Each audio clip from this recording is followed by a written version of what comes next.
নারীরা আসলে স্বাধীনতার স্বাদ কতটুকু পেয়েছে এটা যদি বলতে যাই, আমরা কিন্তু 14ই জুলাই প্রথম 12টা বাজে হলের তালা ভেঙে রাস্তায় নেমেছিলাম, কিন্তু জুলাইয়ের পরবর্তী সময়ে আমাদেরকে 10টার পরে হলে যাওয়ার কোনো ক্যাম্প, এটা তো ঢাকা ইউনিভার্সিটিতে 10টার পরে হলে যাওয়া হয়, কিন্তু এই বাদে অন্যান্য ক্যাম্পাসগুলোতে নারীদেরকে যেইভাবে বন্ধ করা হয়, আমরা স্বাধীনতার স্বাদ কোথায় পেয়েছি?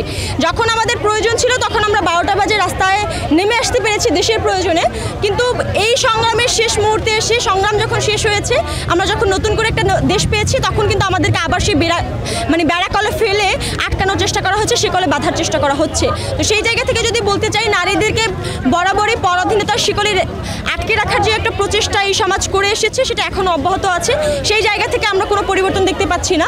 আর যদি অধিকারের কথা বলি, প্রত্যেকটা লড়াই আসলে আমাদের জন্য দ্বিগুণ কষ্টের হয়, দ্বিগুণ যাতনার হয়, কেননা একটা রাস্তা, একটা জার্নি, একটা পথ আসলে একটা পুরুষের জন্য যতটা মসৃণ করে দেয় এই সমাজ দেওয়া হয়, একটা নারীর জন্য সেই পথটাকে দ্বিগুণ হারে প্রতিবন্ধকতায় ভরে দেওয়া হয়, আরও ঠিক তত বেশি বন্ধুর করে দেওয়া হয়। সেই জায়গা থেকে যদি বলতে চাই, নারীরা যুগে যুগে তাদের লড়াই সংগ্রাম করে এসেছে, তাদের অধিকার আদায়ের জন্য রাজপথে থেকেছে, লড়াই করেছে, সেই যাত্রাটা এখনও চলমান আছে। সেখান থেকে আসলে আমরা খুব বেশি পরিবর্তন দেখতে পাচ্ছি না। ভয়ঙ্কর বার্তা দিতে চান কিনা?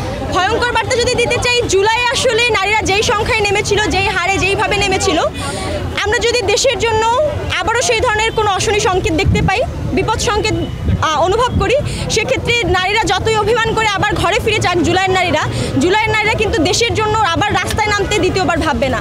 তো যারা বিভিন্ন চাঁদাবাজি, দখলদারিত্ব, আবার একটা ফ্যাসিবাদের দিকে দেশকে ঠেলে দিতে চাচ্ছেন, তাদের জন্য সতর্কবার্তা, তাদেরকে সতর্ক করে বলতে চাই, আবার এই জুলাইয়ে নতুন করে জুলাই নামাইয়েন না। হাসিনা কিন্তু 15 দিনের মাথায় দেশ থেকে পালিয়ে যেতে বাধ্য হয়েছে।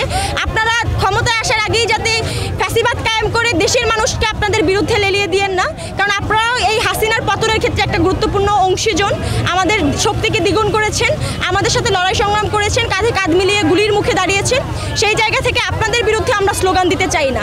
তো আপনারাও সচেতন হন, আপনারা মানুষের জন্য রাজনীতি করুন, দেশের জন্য রাজনীতি করুন। যেই রাজনীতি মানুষকে হত্যার লাইসেন্স দেয়, সেই রাজনীতি থেকে বিরত থাকুন।